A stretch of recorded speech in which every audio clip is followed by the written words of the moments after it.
नमस्कार, आप देख रहे हैं एमईटी टीवी और मैं हूं आप सभी के साथ आशीष। आज हमारे साथ बिहार राज्य के माननीय उप मुख्यमंत्री, भारतीय जनता पार्टी के कद्दावर नेता और 2010 से लगातार तीसरी बार लखीसराय विधानसभा क्षेत्र से विधायक माननीय विजय कुमार सिन्हा जी हैं।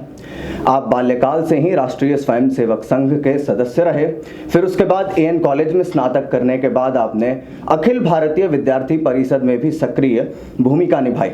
2017 से 2020 के गठबंधन की सरकार में आपने बतौर श्रम संसाधन मंत्री अपनी सेवा दी है और उसके पश्चात आपने बिहार विधानसभा में बतौर नेता प्रतिपक्ष अपनी आवाज को भारतीय जनता पार्टी के लिए बुलंद किया।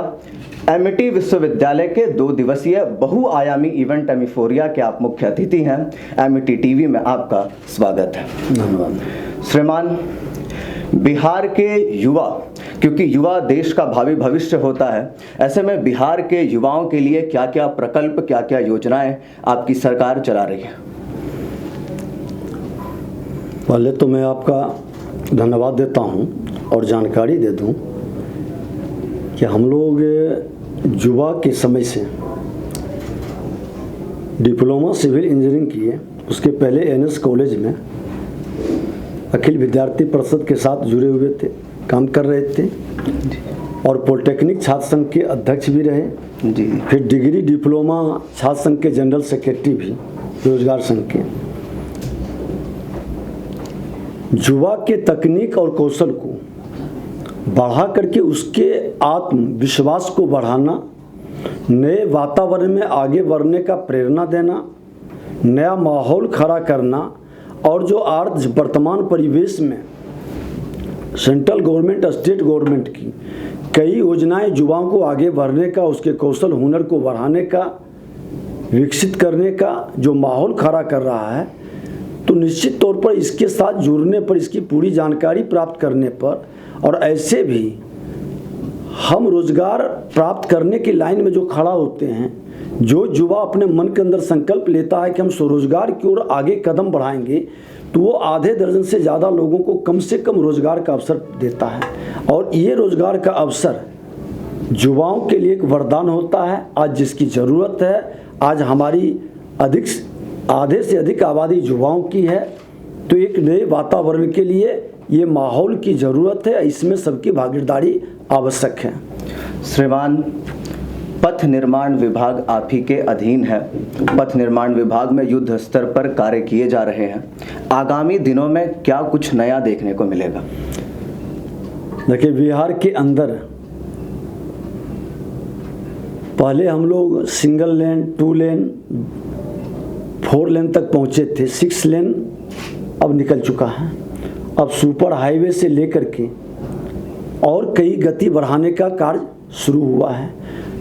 लोगों की ज़िंदगी बचाने का भी वातावरण बनाने के लिए हाईवे पर हम लोग उसको गंभीरता से ले रहे हैं। और आज कोई भी संपर्क से बाहर न रहे, कोई विलेज, कोई टोला, सब जगह पथ पहुँचे, पथ की गति बढ़े और रोड हाईवे पर हम बेहतर अपने ड्राइविंग जब चालक बने तो कोई चालाकी न हो, कोई एक्सीडेंट न घटे। और जब भी चालक ईमानदारी से अपना कार्य ईमानदारी से करता है, चालाक बनने की ज़रूरत नहीं है, ओवरटेक करने की ज़रूरत नहीं है, तो ये सारे चीज़ कहीं ना कहीं हमारी गति, हमारी ज़िंदगी को भी सुरक्षित रखता है।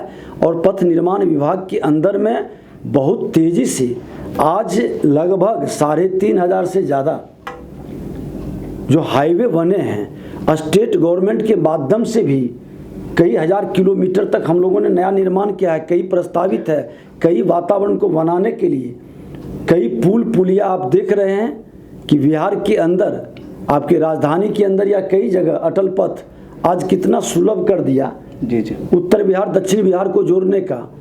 आज कई जगह इस तरह के माहौल से लग रहा है कि बिहार बदल रहा है।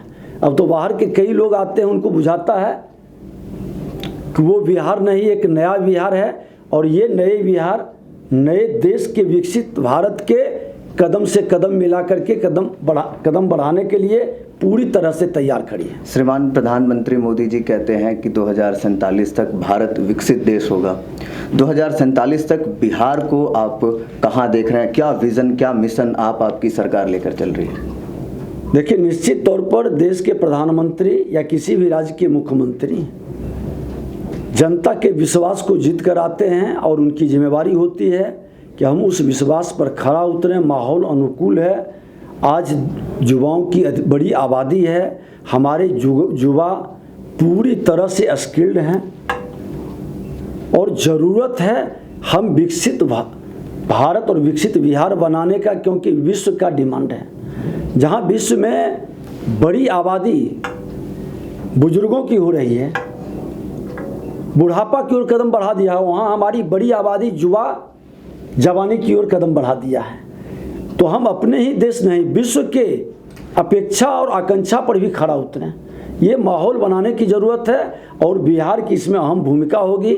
इतिहास गवाह है कि बिहार जब जब आगे बढ़ा है तभी देश आगे बढ़ा है और विश्व में एक संदेश भी गया है। और ये बिहार की भूमि का इतिहास आप जानेंगे, अतीत को पढ़ेंगे तो आपको स्पष्ट होगा कि बिहार ही कि देश की पूरी सांस्कृतिक विरासत में बिहार की कितनी बड़ी भूमिका है। ज्ञान विज्ञान, आज 2 यूनिवर्सिटी हमारे बिहार के अंदर ही थे। आज नालंदा और विक्रमशिला जैसे यूनिवर्सिटी जो हर क्षेत्र में हर तरह के ज्ञान देने के लिए, ये शिक्षा का वातावरण नहीं, विद्या का वातावरण बनाया था, जो बताता था प्रैक्टिकली भी थ्योरेटिकली भी, और इसको पूरे विश्व के लोग आते थे यहाँ। आज विश्व के राजनीतिक पर आर्यभट्ट जैसे लोग राजनीतिक अर्थशास्त्र के क्षेत्र में हमारे चाणक्य और कई ऐसे महापुरुषों का ये उद्गम स्थल रहा है। तो इसलिए बिहार को एक बड़ी जिम्मेवारी है अहम भूमिका निभाने की, और हम लोग पूरी प्रयासरत हैं कि ये वातावरण एक बार फिर से सकारात्मक ऊर्जा का संचार पूरे बिहार के अंदर हो। सर, एमिटी यूनिवर्सिटी पटना में आकर के आपको कैसा लगा? मैं तो धन्यवाद देते हैं कि ये नए तकनीक के साथ अपने सांस्कृतिक विरासत और सांस्कृतिक ज्ञान को भी समन्वय बनाकर एक नए उड़ान बच्चों को भरने का अवसर दे रहे हैं। और ये इसी तरह के वातावरण से हमारा विकसित बिहार और विकसित भारत का सपना साकार होगा। स्वामी विवेकानंद जी का जो सपना है कि 21वीं सदी का भारत विश्व गुरु बनेगा, तो जब हमारे हर माँ भारती की धरती पर जो भी जन्म लिया है, किसी जाति धर्म क्षेत्र भाषा का है, हर लोग का विकास, हर लोग शिक्षित होंगे, हर लोग हुनरमंद और उसके कौशल को हम बढ़ा देंगे तो कोई रोक नहीं पाएगा। 21वीं सदी का भारत, विकसित भारत निश्चित तौर पर बनेगा। अपना बहुकीमती समय देने के लिए बहुत बहुत आभार, धन्यवाद आपका। आपने हमारे माध्यम से जो युवाओं को संदेश दिया है, युवा उसे अपने जीवन में आत्मसात करके नवजीवन का संचार करेंगे। धन्यवाद।